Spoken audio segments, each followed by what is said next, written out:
അങ്ങനെ പതിവില്ലാതെ രാവിലെയൊക്കെ എണീറ്റ് എല്ലാവരും കാപ്പിയൊക്കെ ഇട്ട് കുടിച്ച് ബാണാസുര ട്രെക്കിങ്ങിന് പോകാൻ റെഡിയാകുക. 1 മണിക്കൂർ യാത്ര ചെയ്തിട്ടാണ് മീൻമുട്ടി വാട്ടർഫോൾസിന്റെ ടിക്കറ്റ് കൗണ്ടറിൽ എത്തിയത്. 5 പേരടങ്ങുന്ന ഒരു ഗ്രൂപ്പിന് 4000 രൂപയാണ് ടിക്കറ്റ് ചാർജ്. ടിക്കറ്റ് എടുത്ത് കഴിയുമ്പോൾ നമ്മുടെ കൂടെ ഒരു ഫോറസ്റ്റ് ഗാർഡും ഉണ്ടാകും മല കയറാൻ. ദേ ഈ ചേച്ചിയാണ് ഞങ്ങളെ കൊണ്ടുപോയത്. ആദ്യത്തെ ഒരു 2 കിലോമീറ്റർ ഞാൻ ഒരുപാട് കഷ്ടപ്പെട്ടാ കയറിയത്. ട്രെക്കിംഗ് പകുതിക്ക് വെച്ച് നിർത്തിയ എന്നെ ഒരുപാട് മോട്ടിവേറ്റ് ചെയ്തിട്ടാണ് ആ ചേച്ചി പുൽമേട് വരെയെങ്കിലും ഒന്ന് എത്തിച്ചത്.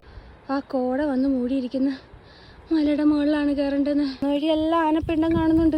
പുൽമേട് എത്തിക്കഴിഞ്ഞാൽ നമുക്ക് പതുക്കെ ഭംഗിയൊക്കെ ആസ്വദിച്ച് നടക്കാം. ഇടയ്ക്ക് ചെറിയ മഴയൊക്കെ ഉണ്ടായിരുന്നു കേട്ടോ. ഞങ്ങൾ പോയതൊരു അവധി ദിവസമായതുകൊണ്ട് ഒരുപാട് ടീമുകൾ ഉണ്ടായിരുന്നു. പലരും ഓൾറെഡി മുകളിൽ എത്തിക്കഴിഞ്ഞു. ഞങ്ങൾ പതുക്കെയാണ് നടന്നു പോയിക്കൊണ്ടിരിക്കുന്നത്. മഴ കൂടി വരുന്നു.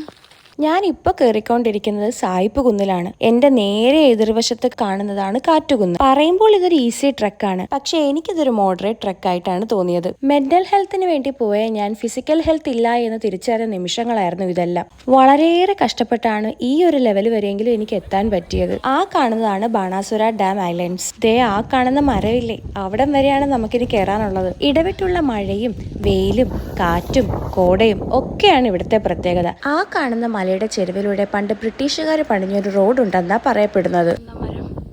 അത്രേ ദൂരൂടെ ഉള്ളൂ.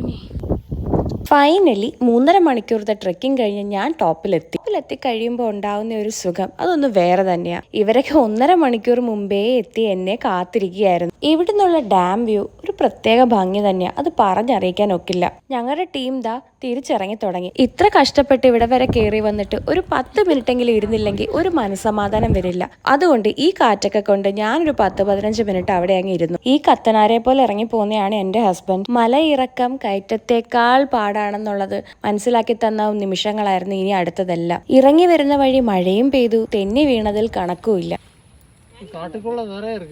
ട്രെക്കിംഗ് എല്ലാം കഴിഞ്ഞ് വീട്ടിലെത്തിയ ഞാൻ 2 ദിവസം എടുത്തൊന്ന് നേരെ നടക്കാൻ പോലും. എന്നാലും അത്രയും ഭംഗിയുള്ള വ്യൂ കണ്ടതിന്റെ സാറ്റിസ്ഫാക്ഷനും ഉണ്ട്.